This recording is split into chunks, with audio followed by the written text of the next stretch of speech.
Resende Web TV, apoio Loja Naval, moda e acessórios, Resende Net, internet por fibra ótica, Patrícia Vieira, estética avançada e perfumaria, Autoposto Vila Petro, nosso combustível te leva mais longe, Marmoraria Nova Pedra, realizando sonhos, Z Comunicação Visual, criando ótimas impressões, Nova Noiva, a Loja da Luísa, Espaço de Beleza da Vânia, cosméticos e cuidados pessoais, Distribuidora do Breno, água, gás e bebidas, Centro Automotivo JKE, o mais completo da região, Odontologia especializada Doutora Karina e Dr. Danilo Del Valle. 3, 2, 1. Veja só. Em abril, a gente convida vocês a viajar com a gente. Viajar e conhecer um pouco mais da nossa história e de quem ajuda a construí-la. E saber de tudo que acontece no mundo do esporte. Melhor ainda, onde você vai conhecer os bastidores da Resende Web. Por aqui é onde a gente pode se encontrar e curtir juntos estas novidades.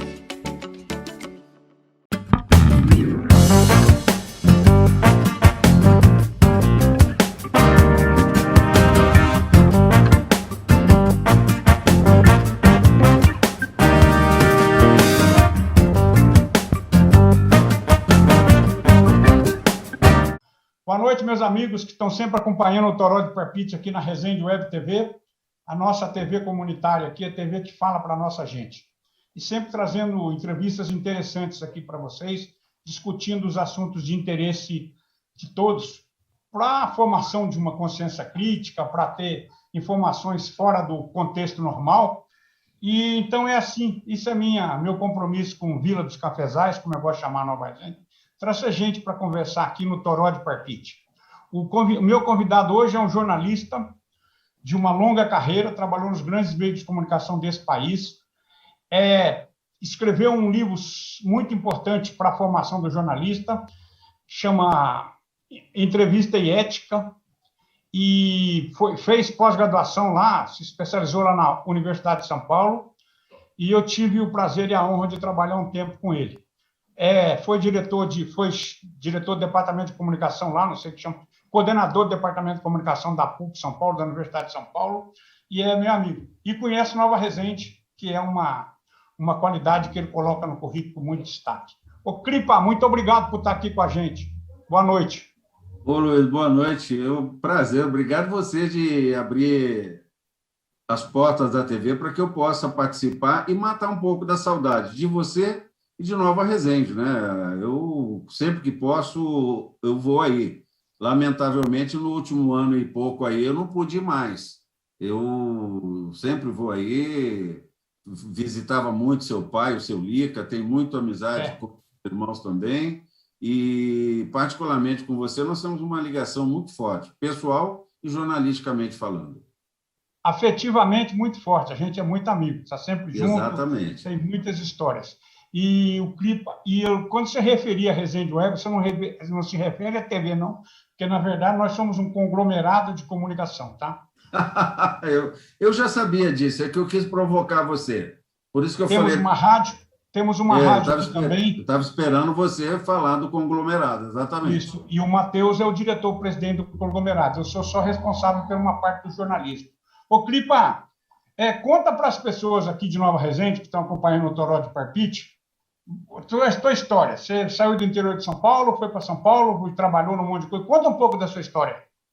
Ô, Luiz, eu sou da cidade, eu sou nascido em Garça, no interior de São Paulo, que é próximo ali a Bauru e Marília. Ela fica exatamente entre Bauru e Marília. No centro do estado? Exatamente. E dali eu fui a Campinas para estudar. Eu fiz jornalismo na PUC, trabalhei em jornais lá na década de 70, e formando eu fui para São Paulo. Em São Paulo, meu primeiro trabalho de jornalista em empresa de grande porte foi na Rádio Globo. Já em 82, eu fui para a Rádio Globo. E, trabalhando na Rádio Globo, eu tive a felicidade de trabalhar também no SBT naquela ocasião, como chefe de reportagem. E foi lá, inclusive, que eu te conheci, porque você estava em Belo Horizonte e nós nos encontrávamos nas reuniões mensais que havia lá, e foi ali que nós já começamos a construir a nossa amizade. Aí eu fui para... Como é que é, Luiz? Nessa época eu era editor regional, diretor de jornalismo da TV Alterosa. Meu primeiro Exatamente. emprego também em televisão. Exatamente. E aí, dali eu fui para a Folha de São Paulo, e da Folha de São Paulo eu fiquei fora do jornalismo depois de um período, que eu fui para o governo da Luiz Irundina, aqui em São Paulo, como assessor de imprensa, e ao voltar eu voltei para a televisão, eu voltei levado por você para a TV Record, onde eu fiquei um período como chefe de redação, e depois eu fui um período, nós fomos para o SBT, onde implantamos o SBT Brasil, que é o telejornal que eles têm no ar hoje. Muito diferente do que nós imaginamos, naquela ocasião implantamos, mas nós fomos os precursores e implantamos esse telejornal lá, juntamente, na ocasião, a apresentadora era Ana Paula Padrão. E ficamos no SBT um período, e depois eu voltei ainda com você, lá em 2010, aí já em 2010, novamente para o SBT, onde eu fui chefe de redação novamente, e depois fui por um curto período diretor de jornalismo, substituindo você, o que me deu uma grande responsabilidade, mas um grande medo também, né? Porque substituir você não é fácil não, meu amigo, e você sabe disso. Isso ele está falando porque ele é meu amigo, muito meu amigo. O Cripa, mas e na universidade? Você tem uma larga experiência na universidade. Você é muito, além do seu respeito no universo de jornalismo, do mercado de trabalho de jornalismo, de redação, você tem um conceito muito grande no mundo acadêmico. Você está muito tempo lá na PUC, né? É verdade, Luiz, e muito obrigado por lembrar e essas palavras elogiosas. Eu tenho com 25 ou 26 anos de PUC já. E fui para lá também. Eu tenho, acho que sempre o desafio de substituir pessoas muito importantes. Disse aqui agora que tive que substituir você no SBT por um período, e depois, lá na PUC, eu prestei um concurso para substituir o Perseu Abrão. Nossa Senhora! Um dos maiores jornalistas desse país. O Perseu estava doente e eles abriram um concurso. O Perseu continuaria com algumas aulas que ele já vinha dando no jornalismo, e quem vencesse esse concurso substituiria o Perseu nas disciplinas que ele não teria mais condições de dar. E eu me atrevi a fazer esse concurso e entrei. Então, estou lá há 26 anos, cheguei a ser coordenador do curso, onde, naquela ocasião, não por méritos meus, mas por mérito de todos os companheiros da própria universidade, nós fomos considerado dentre as 5 melhores universidades de jornalismo do país. Então, eu venho tocando essa minha vida lá, e esse livro que você se referiu agora, ele é resultado de um trabalho desenvolvido lá na PUC. Felizmente, o livro vendeu o que tinha que vender, foi editado pela editora da PUC, e hoje ele, nessa questão da entrevista, ele merece muito respeito, você percebe? Mas ele é resultado de um trabalho de pós-graduação na USP, né? Ele foi resultado de uma pesquisa que eu desenvolvi na PUC. Sim. Aí, depois eu fui fazer a pós-graduação na USP, onde eu estudei a Folha de São Paulo. Aí o meu era a Folha de São Paulo. Mas foi durante o período da pós-graduação que você fez o livro também, né? Para mim, para mim é uma operação simultânea. É próximo, é período próximo, só que um tratava da entrevista em si. Entendi. E a pós-graduação era um estudo de caso, que era a cobertura da educação na Folha de São Paulo. Cripa, você falou... Pode falar. Não, que é o estudo que eu desenvolvi, né? Essas são 2 pesquisas muito importantes para mim, na minha vida.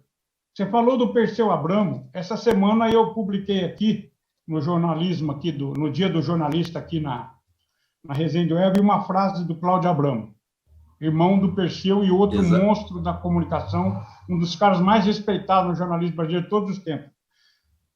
O jornalismo é exercício diário da inteligência e a prática cotidiana do caráter. Cláudio Abramo. Isto é o que os Abramos eram. É isso mesmo, Luiz. É uma frase dele fundamental. tal. Ô, Cripa, eu fiz umas anotações aqui, eu quero conversar com você. Quer ver? Hoje, a grande mídia hoje está tratando de seguintes manchetes. Se você pegar os maiores jornais hoje do Brasil, eu vou te ler uma manchete. Jovens são a maioria nas UTIs desde o começo da pandemia. Neste momento, os jovens são a maioria na pandemia. Eu vi essa manchete já. E aonde você acha que a imprensa, a comunicação está errando, que não consegue? Nós não conseguimos mais, a comunicação aberta que nós fazemos, a nossa comunicação não está conseguindo alcançar os jovens? Você que vive os dois universos, principalmente convive com jovens na universidade? Ô, Luiz, isso não vai, eu não vou emitir aqui uma opinião só de achômetro, não. A comunicação não está conseguindo conversar. A comunicação que eu digo é o seguinte: os grandes veículos... Comunicação aberta é grande. De televisão, exatamente, de televisão, rádio e TV, rádio e impresso, eles não estão conseguindo atingir um público de 16 a 29 anos. Isso não é o Cripa que está chutando, não. Existe uma pesquisa que não Base científica. Como é que é? Base cientificista. Exatamente. Tem uma pesquisa que foi realizada pela Globo, mas uma pesquisa interna. Eu tive conhecimento dessa pesquisa exatamente porque eu tenho amizade com pessoas lá na Globo, que são amigos também que você tem lá, e que eles me passaram uma cópia dessa pesquisa intitulada Menos 30. Menos 30. Eu conheço. Eles estão tentando buscar um caminho para saber como é que eles conversam com os jovens, exatamente com os jovens. Eu conheço a pesquisa do Menos 30. Exato, entre 16 e 30 anos. Sei. Ou você tem um público mais velho, que ainda assiste televisão, assiste novela, ou você tem essa juventude toda que está muito rápida, ocupando a internet, outros mecanismos de se informar. Aquela mídia convencional, tal qual nós conhecemos e militamos tanto tempo nela, ela já não tem mais um impacto na juventude. Eu tenho uma filha de 20 anos, você conhece bem, a Beatriz. Foi nossa correspondente aqui. Isso, ela foi correspondente de vocês aí em Roma, mandou algumas matérias para vocês, estava lá representando o nome da Web TV e o conglomerado, né, que você se refere aí. E grande assim.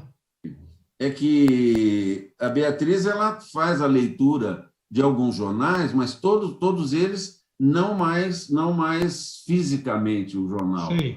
Usa a internet para acessar. E ela não está no horário na frente do Jornal Nacional, do SBT Brasil, do Jornal da Record, para assistir.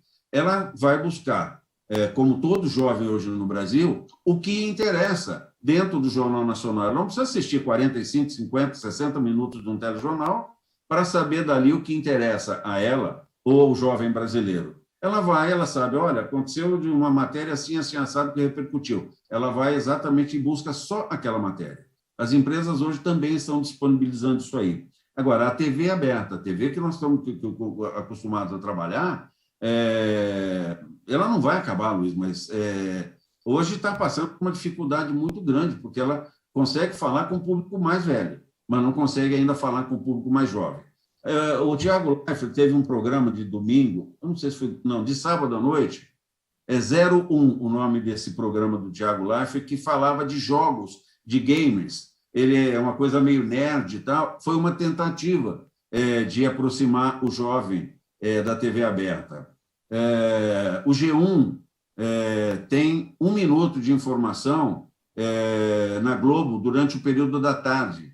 E aí entram uns jovens, que aí você vai entender muito bem o que eu vou falar, porque você militou, e até recentemente, num campo que o repórter de TV ele era mais convencional. Ele usava camisa branca ou azul, um paletó, uma gravata e tal. E eles começaram a colocar nesse G1, nesse informativo G1 de 1 minuto e pouco, garotos com tatuagem, garotos com uma outra vestimenta, inclusive de camiseta, tentando aproximar. Ou seja, Luiz, então tem uma distância muito grande entre o que nós conhecemos e o que vai ser daqui para frente. Nós vamos passar por mudanças. Os jovens que eu dou aula lá Todos eles, Luiz, eles estão muito antenados, porque eu estou dando aula e eles estão, é uma pena que não está aqui, eles estão com o celular na mão, eles estão aqui acompanhando com o celular.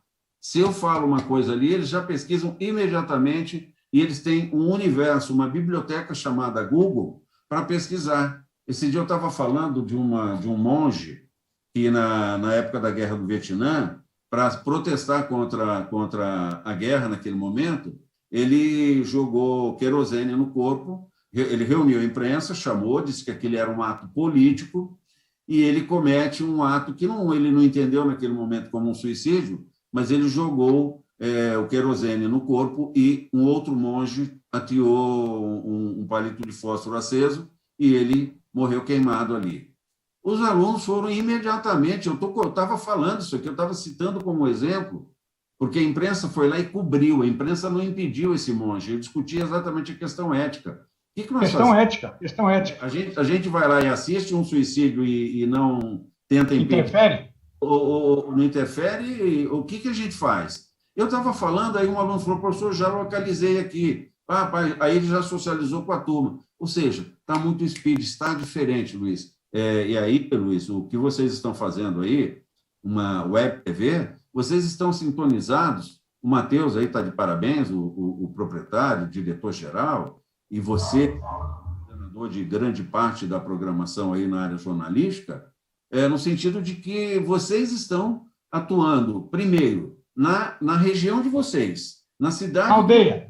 Na aldeia de vocês, localizada, do ponto de vista bem localizado, e fazendo aquilo que é o que está abrindo espaço hoje para a comunicação. Eu fico muito feliz de você ter me convidado para poder participar, porque eu tô conseguindo falar com um público que eu não atingiria, mesmo se eu tivesse uma Rede Globo, numa grande emissora para falar, para chegar aí. Agora, interessa para a população de Nova Resende o que acontece em Nova Resende, como é que é a comunicação de Nova Resende. E aí vocês estão de parabéns, porque, Luiz, é o caminho. Eu me lembro de você há uns 18 anos, quando nós conversávamos, e você dizia o seguinte: às vezes a gente sabe o que está acontecendo lá do outro lado do mundo, mas a gente não está sabendo o que acontece na nossa rua. A comunicação vai ter que chegar um dia a levar aquilo que interessa para as pessoas de determinadas localidades. E nós já estamos vivendo isso, Luiz. A Web Resende é o exemplo mais claro do que você falava muito lá atrás. Você já antevia, muito embora a internet nem fosse o que nós conhecemos hoje. Era ainda princípios, eram, sei lá, internet de primeira ou segunda geração, ponto 1, ponto 2, alguma coisa assim, e você já dizia, olha, um dia vai ter que voltar para o umbigo da região, da aldeia, do localzinho ali. E eu fico muito feliz, viu?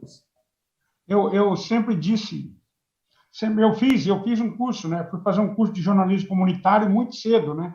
Em 79 eu já estava internado com isso aí, não trabalhei com isso minha vida inteira, mas tive a oportunidade algumas vezes de fazer isso, né? Fazer comunicação comunitária, mas a minha vida inteira profissional, 38 anos dentro de televisão. O que eu acho é que depois que chega essa comunicação globalizada, a gente tem que ter essa percepção, né? A gente tem que ter essa percepção da aldeia. Tudo que interfacear globalmente e atuar tribalmente. Tudo que convém universalmente para a minha aldeia, eu posso mostrar. Ou como exemplo para ser acompanhado, ou como proteção para não ser usado, né? E você centraliza a tua comunicação aonde objetivamente ela interessa para as pessoas, né? Aonde objetivamente ela interessa para as pessoas. Isto é um trabalho que as pessoas, a gente faz muito pouco jornalismo, a gente faz muita prestação de serviço, né? É muita prestação de serviço, é muita coisa que a gente faz nesse sentido. Mas ainda a gente tem uma dificuldade de convencer as pessoas, né? O estamento burocrático ainda não sabe mandar informação para a gente. A gente ainda sofre um pouco com isso. Mas isso aqui não é para reclamar, não. Eu clico uma outra notícia que tem hoje. Então, eu queria discutir isso com você sobre a questão de alcançar os jovens na comunicação. É muito difícil. E ninguém aprendeu ainda. Nenhum veículo de comunicação até agora aprendeu. Ô, Luiz, mas é pior ainda, hein? Eu acho que a gente não só não consegue chegar no jovem, como grande parte da população também não. Você percebe que a Folha de São Paulo, por exemplo, é o jornal de maior tiragem do Brasil. Ele tem 300 mil exemplares. Pois é. Ou seja, é nada. Nós temos jornais no Japão com 5 milhões, nós temos jornais na Inglaterra. Na China, com 60 milhões, com 200 milhões. E nós não, o máximo nosso aqui é 300 mil exemplares. Pois é, mas então, pode falar. Não, é muito pouco esse volume de leitura de informação. Aí acaba acontecendo o lado negativo da internet, né? Que é exatamente a fake news, né? Aí qualquer coisa que chega no celular, que está todo mundo sintonizado hoje, e se informa pelo celular, ele pode consumir uma notícia que não tem origem confiável. É aí que nós ganhamos um protagonismo nesse último ano e meio, mas nós podemos falar isso mais à frente. Você tinha uma outra... Isso aqui é mais para frente, eu quero falar disso mais para frente. Uma outra coisa é a seguinte: nós temos que chegar aqui na discussão sobre a comunicação, a macroinformação da pandemia, né? A macroinformação da pandemia. Eu acho que, como essa pandemia não tem uma informação oficial organizada, não tem o Ministério da Saúde. Teve no começo, que o seu Mandetta ela fazia as coletivas, dava as linhas e você tinha uma informação organizada. Depois isso não interessou para o governo atual, e que não tem interesse pela informação organizada, o que aconteceu? Então, hoje, a informação ela está muito pulverizada, né? Você tem uma luta enorme para apurar o que nós chamamos, né? E aí, as coisas ficam muito difíceis. Hoje, por exemplo, a segunda notícia que eu tenho hoje, você deve ter visto. Pela primeira vez durante a pandemia, o número de mortes por Covid é maior do que o número de mortes por outras causas. Esse é um dado muito importante. Quer dizer, uma informação como esta, se é uma informação de hoje, essa informação foi apurada ontem. Concorda comigo? Então, quer dizer, é muito pouca gente, mas muito pouca gente que recebe essa informação, que vai ter a capacidade de receber para notar a gravidade disso. Esse é outro gargalo que tem. O que você acha que é isso? É elitização da informação ou é prioridade de coisa que chama mais atenção? Número de morte, vacinação? O que você acha? Ô, Luiz, nós temos vários olhares sobre isso aí. Eu vou pegar uma manchete de ontem para tentar contextualizar essa de hoje que você se referiu aí. Ontem saiu uma manchete mostrando exatamente que o número de mortos estava quase atingindo o número de nascimentos no Brasil. Ou seja, em vários... 3.500, por exemplo, não lembro o dado corretíssimo de ontem, você tinha 3.700, 3.800 pessoas nascendo no Brasil. Ou seja, isso é inédito. Como é inédito essa questão desse dado que você colocou nesse momento aí. Então, eu acho que tem uma questão cultural que nós não tivemos até hoje, educação suficiente para que... e aí estou falando de educação, mas a educação engloba um bem social, uma habitação para todo mundo, emprego para todo mundo. Nós não tivemos a saúde para todo mundo, como acabou... Água encanada, quer dizer, saneamento básico, exatamente. Educação não é escola, não. Não, nós não chegamos a ter... Não é só a escola. Nós não chegamos a ter isso aí, e, portanto, a informação é para a elite mesmo. A Folha de São Paulo, por exemplo, eu vou pegar o dado da Folha aqui, porque o dado é um veículo que eu estudei lá na pós-graduação, que foi fruto da minha dissertação, e a grande verdade é o seguinte: a Folha de São Paulo, quando ela tira 300 mil exemplares, mas tudo que sai na Folha praticamente repercute no Brasil todo. O que significa que ela tira pouco, mas tem uma penetração muito grande. Que ela chega bem em Brasília, ela chega bem nas capitais, ela chega bem nas cidades com mais de 1 milhão de habitantes. Então, mesmo com um número pequeno de tiragem, ela tem uma importância grande na repercussão. Isso chega a lembrar um pouco o que aconteceu no programa do Jô Soares na televisão, quando ele era levado ao ar às 1h30 da manhã e tinha 3 ou 4 pontos no Ibope, mas no dia seguinte eu sabia o que ele tinha dito. A Hebe também. A Hebe também. Ou seja, existe uma repercussão muito maior. Agora, se ele é feito só para esse público de 300 mil, ele está sendo feito para um público elitizado, realmente, que tem um poder aquisitivo, que é empresário, que toma decisão no Brasil, políticos que eu estou dizendo, não só de Brasília, políticos no Brasil todo. Ou seja, é feito para uma elite da elite mesmo. É uma tiragem muito ruim. O veículo de comunicação de massa que nós temos, você sabe muito bem, é a televisão. A televisão chega em 98% dos lares brasileiros e 97% das pessoas se informam ou se divertem, ou seja, ele chega em 98% dos lares e as pessoas se divertem, 97%, um ponto a menos, elas se divertem ou se informam para a televisão. Porque não tiveram acesso, elas não têm acesso hoje ao cinema, o cinema desapareceu das pequenas cidades, desapareceu da minha cidade, Lengarça, como eu tenho certeza que desapareceu da cidade de vocês. O Cine Santa Rosa e o Cine Radar aqui depois acabaram também. Aqui nós tínhamos o Cine São Miguel, Lengarça, que era para 1.000 lugares.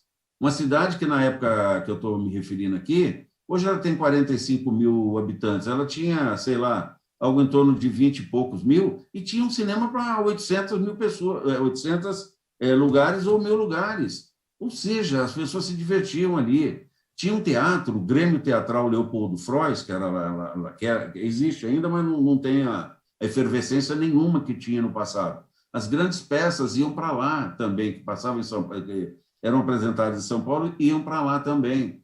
Ou seja, isso tudo acabou. Você imagina, eu estou falando de uma cidade que fica a 480, 470 quilômetros de São Paulo. Você imagina cidade, então, nos rincões do Brasil. Nova Resende é mais perto de São Paulo do que Garça. Exatamente. Ou seja, mas a grande verdade é que as pessoas que estão muito longe, elas acabaram perdendo qualquer contato mais real. Quem chega hoje é a televisão, que dita moda, que dita comportamentos. Eu tive uma vez lá em São Félix do Araguaia, entrevistando o Pedro Casaldáliga, o bispo, que até morreu no finalzinho do ano passado. Eu fui lá fazer uma entrevista com ele, e aí, caminhando ao longo do rio Araguaia, ali, perto da ilha... Não, a ilha exatamente. Lá de lá é a Ilha do Bananal. Porque eu vi umas meninas com as mesmas roupas e os meninos com as mesmas roupas que de São Paulo e Rio de Janeiro. Aí eu perguntei para o Casaldáliga, ele falava para a gente chamar ele de Pedro, né? Pedro Casaldáliga. Falei, Pedro, para mim, por que é que o bispo, né? Por que é que eu estou vendo essas pessoas com essas roupas assim, assado? Ele falou, dá uma olhada para cá. E me apontou assim umas casas, um casario que tinha ali na beira do rio, todos com antena parabólica. Ou seja, as pessoas aqui estão consumindo o que se consome no Rio de Janeiro, que vem na novela, que vem no telejornal. Isto, que eu chamo de cultura estética padrão novela das 8. Repete isso, a novela exatamente. Das 8. Né? Então, Luiz, o que nós estamos vivendo muito é isso, e que as pessoas não conseguem ter informação mais elaborada, mais crítica. Porque a televisão, e você sabe muito bem que nós trabalhamos nisso muito tempo, a informação era muito mais rápida. Você não tem muito tempo de contextualizar a informação. Às vezes, uma grande matéria ela é feita em 3 minutos. Horizontaliza tudo. Aí você não tem como contextualizar aprofundado. Você não consegue fazer uma crítica bem elaborada.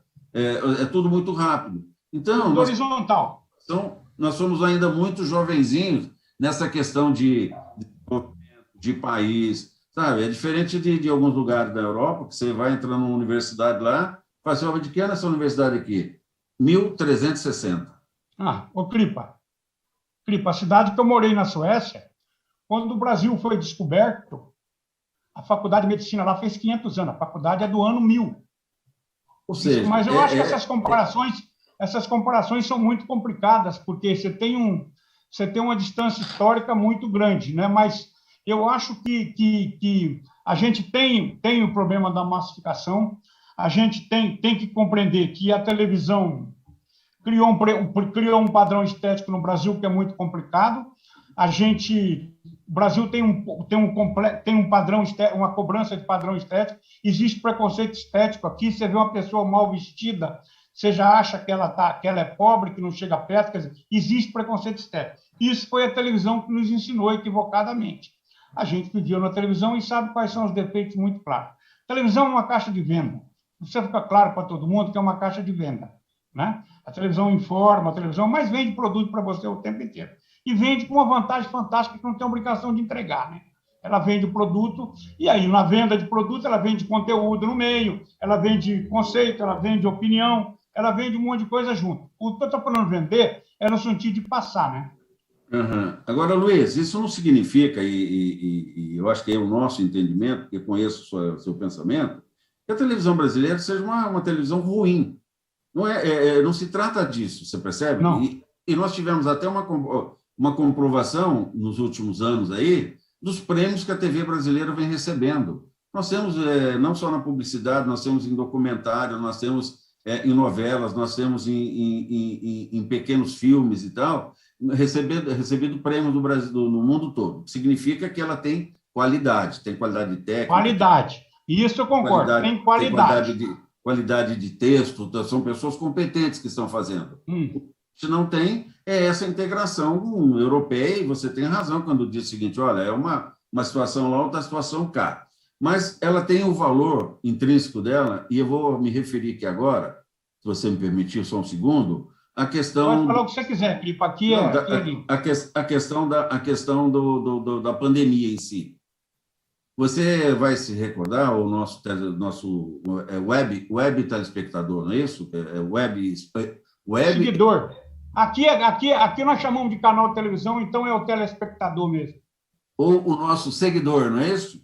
Seguidor, nosso seguidor. Isso. O que acontece é o seguinte, vamos lembrar o seguinte, nós vimos numa ascendência de fake news, notícias mentirosas, ocupando as redes sociais, quando surge o tal do vírus lá na cidade de Wuhan, na China. Bom, o que aconteceu naquele momento?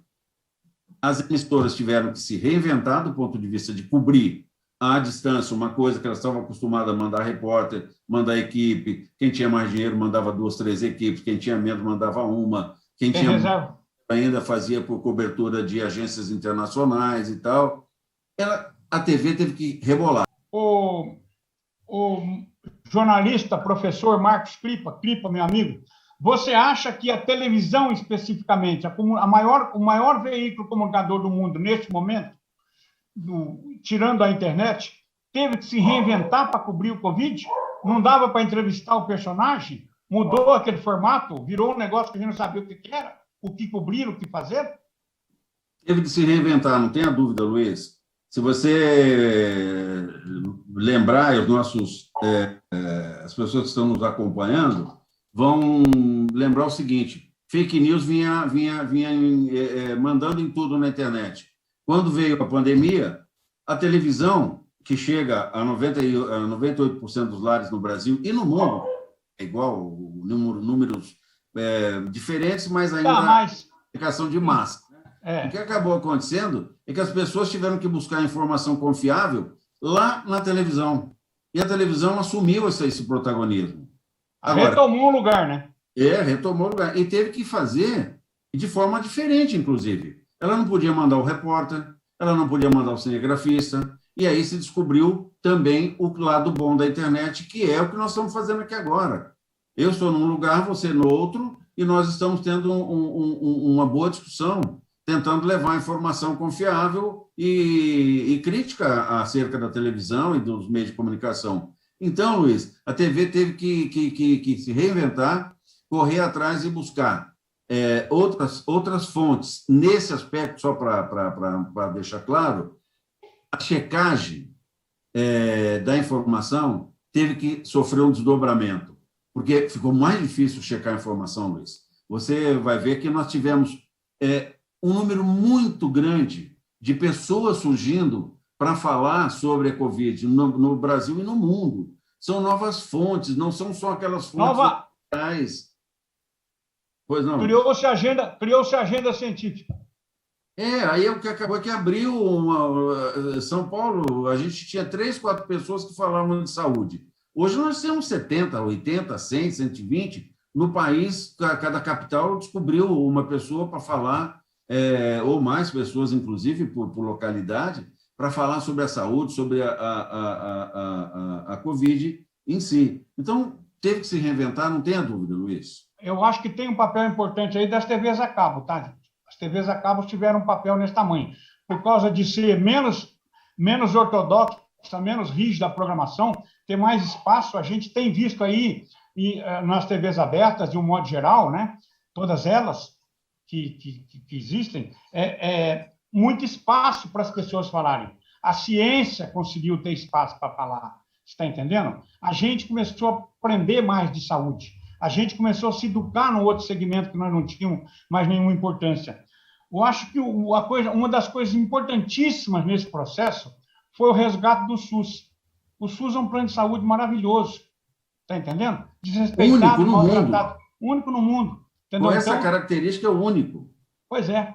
Então, eu acho que isso aí tem um papel importante. Agora, uma outra coisa importante é a fonte de informação. Sobre essa questão da voz do cientificismo, do científico ter dado espaço, isso se consolidou muito, está consolidado. A valorização da saúde está restabelecida. A importância do SUS está restabelecida. Agora, existe um problema depois, que as próprias redes alternativas de fake news, as indústrias de mentira, também aprenderam a mentir dentro da pandemia. Depois elas retomaram espaço. Então, aonde buscar informação segura hoje? Luiz, eu vou falar uma coisa. Se estou em Nova Resende, eu não pensaria duas vezes ir na Secretaria Municipal ou acreditar nas informações que vêm da Secretaria Municipal de Saúde, porque eu não acredito que um secretário de saúde ou uma secretária de saúde, uma enfermeira, um médico e tal, ele vai mentir, percebe? É a fonte mais confiável neste momento. Agora, é óbvio que eu tenho que fazer ressalvas, porque nós não tivemos um Ministério da Saúde com essa característica que eu estou dizendo. Só no começo. Lá, quando o Mandetta era o ministro, as coisas ainda caminhavam para isso. Depois, não. Aí as coisas degringolaram, passando por tudo que nós sofremos até agora. Continuamos sofrendo. Em relação a tudo isso. Mas, Luiz, eu acho o seguinte, que se eu tiver que buscar informação, eu vou buscar na regional. A regional de vocês aí me parece que, eu não sei se é Poços, se a regional... Tem várias. Depende do assunto, é a regional. Passos, a nossa regional de saúde é Passos.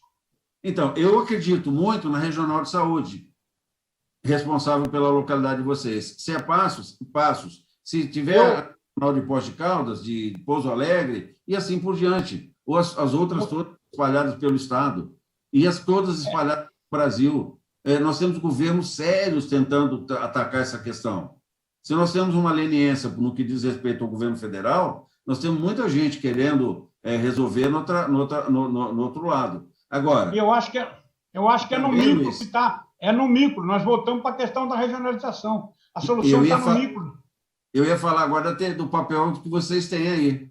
Uma rádio local, se ela estiver bem intencionada, uma TV educativa, ou uma web TV, ou uma web rádio, se for bem intencionada, se for feito por gente... Se não for instrumentalizada politicamente, né, Cris? Exatamente. Se não tiver aquelas picaretagens que a gente sabe que pode acontecer... Para todo lado.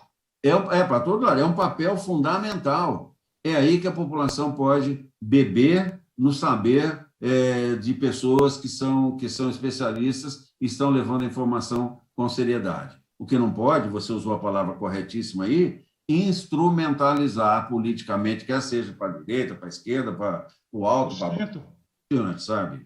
Eu buscaria informação aí. E descobrir, né, Luiz? Não dá para a gente sair um pouco desse fake news. Não dá para a gente receber uma coisa qualquer do meu primo e eu achar que, porque ele é meu primo, ele está me passando uma informação correta. Eu conheço uma pessoa, até muito inteligente, mas que não tem o menor cuidado em repassar questões, fake news. Ela lê o título e já acha que é aquilo que ela interpretou e fala, recebi de um grande amigo meu, recebi de um primo, de um tio, e já manda para frente.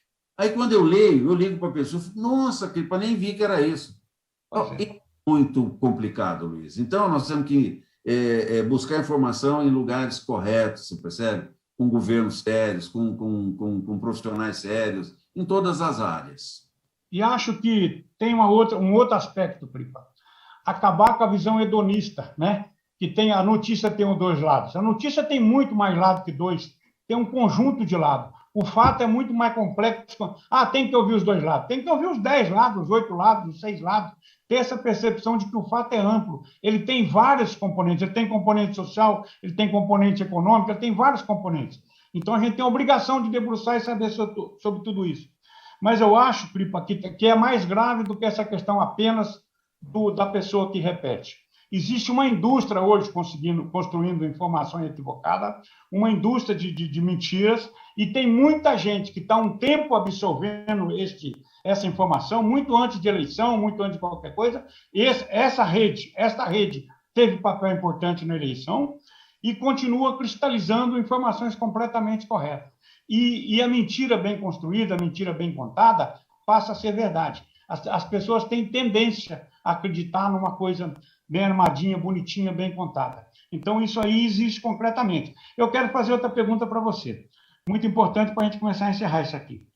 Por que, por mais que a gente fale, que todo mundo fale, as pessoas não cumprem as condições básicas?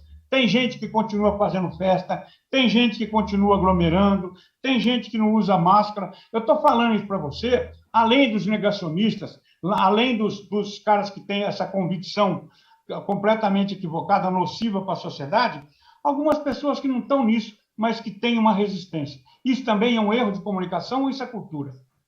Não, eu acho que isso é cultura, Luiz. Você pode passar pelo erro de comunicação também, pode ter um peso aí, mas ele não é só isso. O que nós temos hoje é um país completamente dividido mesmo, que a mentira bem contada, como você disse, passa a ser defensável por um setor e que está pouco se lixando. Eu não consigo entender um movimento que está tendo aqui em São Paulo de policiais militares que não querem ser vacinados. Peraí. Ô, Luiz, brigou-se, nós conseguimos ter uma vacina em prazo recorde, ou várias vacinas, não é uma vacina só. E as pessoas não querem se vacinar. Eles negam achando que vai ser implantado um chip chinês que vai transformar a pessoa em jacaré. E vai fazer o cara virar jacaré e vai ser monitorado por satélite chinês. Ou seja, Luiz, isso é de uma infantilidade, quer dizer, eu acho que isso é da maldade, não é possível. As pessoas vão para aglomerações sem máscaras. E aí, Luiz, vou falar em letra muito maiúscula. O presidente da República tem muita responsabilidade nisso. Muita. Ele tinha que ser o líder a dizer o seguinte: olha, a ciência diz isso, isso, isso. Ele tinha que ser o exemplo, e ele acabou sendo o contra-exemplo. Em cada lugar que ele vai, ele deixa uma aglomeração de pessoas sem máscaras. Teve uma cidade, eu não vou lembrar o nome aqui agora, que ele esteve recentemente, que 15 dias depois o índice de contaminados tinha aumentado e de pessoas que tinham participado daquela mobilização. Não, os exemplos são muitos. Nesse caso, os exemplos são muitos. Então, Luiz, eu não tenho essa resposta. Eu acho que só pode ser irresponsável, descompromissado com a vida humana e descompromissado com a sociedade, descompromissado com aquele que está ao lado. Luiz, a gente tem uma defesa ao longo da vida de que o meu vizinho me interessa.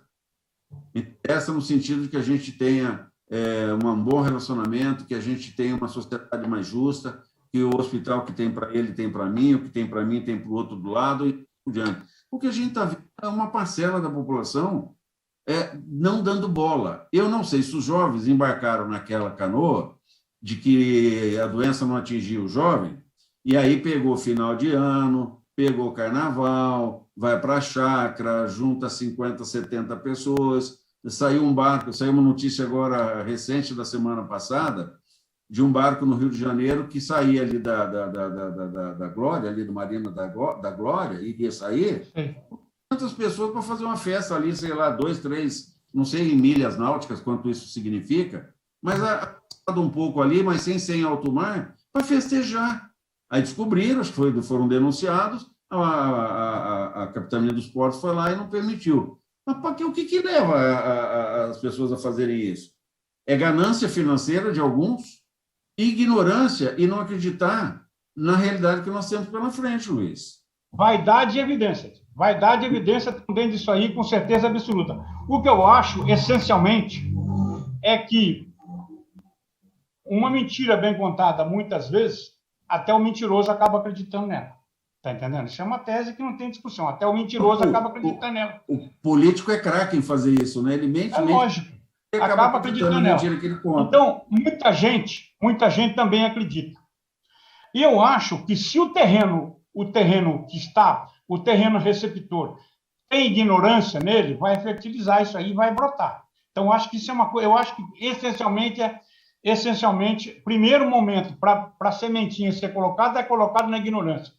E a segunda coisa que tem é a questão do lado da história.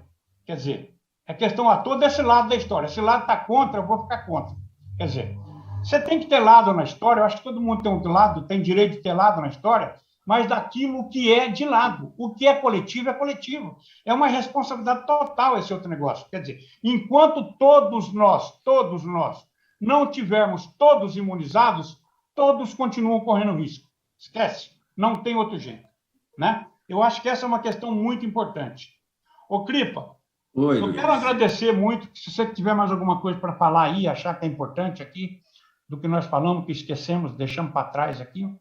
Luiz, eu quero só agradecer, Luiz, eu me senti muito honrado de poder participar dessa live, dessa entrevista, desse bate-papo. Desse toró de parpite. Desse toró de parpite, esse nosso reencontro, mesmo que à distância, porque me permite externar um monte do meu pensamento e principalmente com você.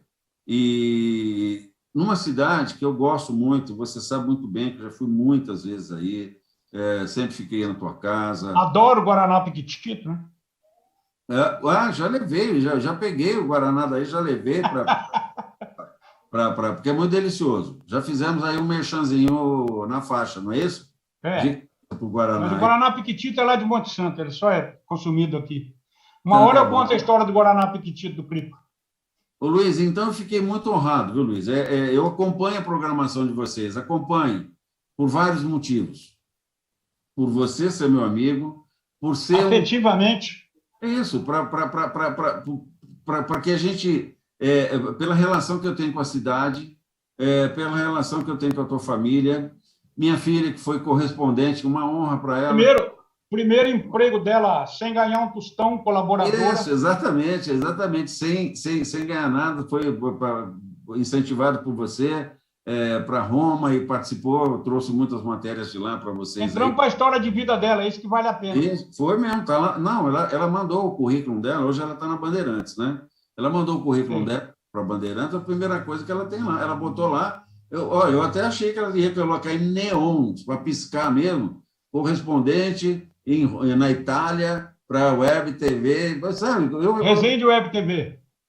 Resende Web TV, um orgulho para ela. Então, Luiz, honrado de ocupar esse espaço e dizer para vocês, os nossos web telespectadores aí, as pessoas que nos acompanham nesse horário de palpite, o seguinte: acreditem na ciência. Não acredita ali ninguém fala bobagem. Vai ter daqui para o ano que vem, nós ainda vamos ter um embate muito grande da ciência, da política, de uma série de coisas. Faça como o jornalista faz. O jornalista pega uma informação, ele checa com 2, com 3, com 10 fontes, se for necessário. Pergunta para um conhecido, conversa com outro. Não conversa só com aquele que fala o que você quer ouvir. Agora, se você quer ser enganado, aí é outro problema que cada um administra a vida. Então, Luiz, eu agradeço muito, beijo em toda a sua família, e só queria fazer um alerta aqui, o seguinte: quem estiver me vendo aí vai ver que está escrito aqui Beatriz Cripa. E, na realidade, meu nome é Marcos Cripa, não é codinome, não, viu? Não, mas quando você põe peruca, não é Beatriz? Não, é Marcos Cripa, ainda assim. A grande verdade é que nós íamos fazer esse nosso encontro com outro computador, que é o meu. Eu tive que fazer com esse da Beatriz aqui, que estava disponível nesse momento. mas é só uma homenagem a ela também, porque Também. muita gente que acompanha a Web TV, a Web Resende TV, já chegou a ver matéria da Beatriz, de certa maneira conhece o nome dela e a imagem dela aí em Nova Resende. Tá, Luiz? Abraço para você. Grande abraço, grande abraço. Você sabe muito bem que o que eu aprendi em televisão foi com você e Bobagem. aprendi pouco. Eu queria ter trabalhado mais, mas todo o tempo que eu estava contigo, eu estava sugando o aprendizado, o ensinamento que você tem. Você é seguramente um dos diretores mais importantes do jornalismo brasileiro. Muito obrigado. Bondade sua. Eu fui, não sou mais. Eu quero Continua encerrar sendo. O rei não vai perder jamais a majestade. Que bobagem. Rei Uma de figura rei não tem humilde. nada. Não, Sou um você está vassalo. humilde em todas as questões. Nessa aí você tem que ser também. Sou um vassalo da notícia. Olha aqui, eu só quero pegar o gancho do clipe aqui. Falou o seguinte, quem está convivendo comigo aqui, principalmente o pessoal da saúde, todo mundo sabe que tem muito boato, muita fofoca, muita coisa. Todas as vezes que tem uma notícia, que vem uma fofoca em rede social, que chega para mim, eu ligo para a pessoa que está envolvida. Fulano de tal, está acontecendo isso? Fulano de tal é assim? Isto é a prática de jornalismo. Pode ser no Macro, pode ser na Rede Globo, pode ser no SBT ou em Nova Resende. Quer dizer, a gente tem que trabalhar com seriedade. Com seriedade. Isso não quer dizer também que a gente não erre. Aí a gente tem que ter humildade para consertar. Erramos, é muito prático da nossa profissão. Meus Luiz, amigos, oi. Não despede, não, me dá um minuto só. Eu aprendi, estou falando aqui que eu aprendi muito com você, eu aprendi essa questão de combater a fofoca, fora só do jornalismo, ali na relação do dia a dia, com você um dia no SBT. Você, diretor, é o chefe de redação, e alguém entrou na sua sala, você me chamou logo depois, olha, fulano aqui está me contando que está um bochicho aí na redação, assim, assado. Eu falei, olha, eu não estou sabendo, Luiz. Aí você virou para a pessoa que estava lá e falou, quem foi que te falou essa informação? Ele falou o seguinte, mas eu não posso falar, porque a pessoa me falou em confiança. Mas se você passou para frente, eu quero saber quem é essa pessoa. Isso aí tem uma origem. Mas eu não quero contar quem é. Ele falou, você que sabe. Eu acho que seria melhor você contar sim. A pessoa tremeu na base e falou quem era. Bom, isso aconteceu com mais 5 pessoas e nós chegamos na informação 0. Ou seja, quem foi que plantou aquela informação?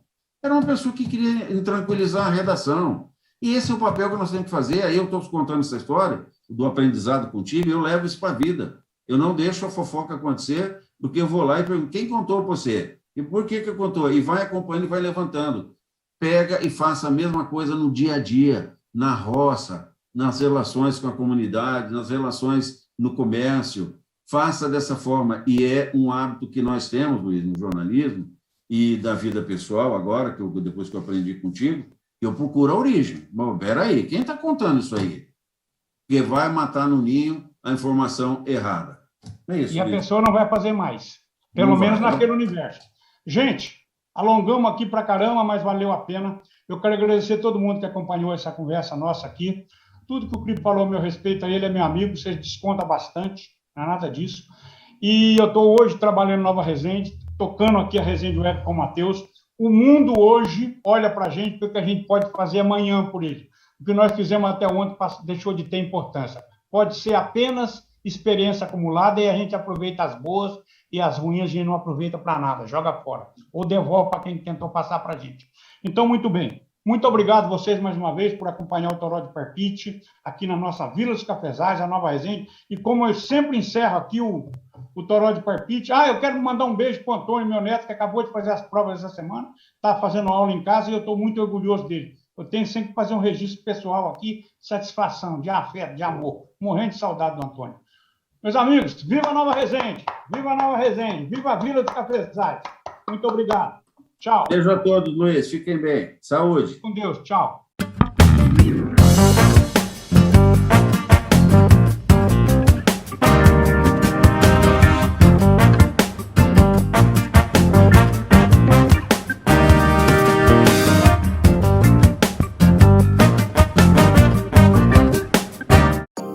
Resende Web TV, apoio Loja Naval, moda e acessórios, Resende Net, internet por fibra ótica, Patrícia Vieira, estética avançada e perfumaria, Autoposto Vila Petro, Nosso combustível te leva mais longe. Marmoraria Nova Pedra, realizando sonhos. Z Comunicação Visual, criando ótimas impressões. Nova Noiva, a loja da Luísa. Espaço de beleza da Vânia, cosméticos e cuidados pessoais. Distribuidora do Breno, água, gás e bebidas. Centro Automotivo JKE, o mais completo da região. Odontologia especializada Doutora Karina e Dr. Danilo Del Valle.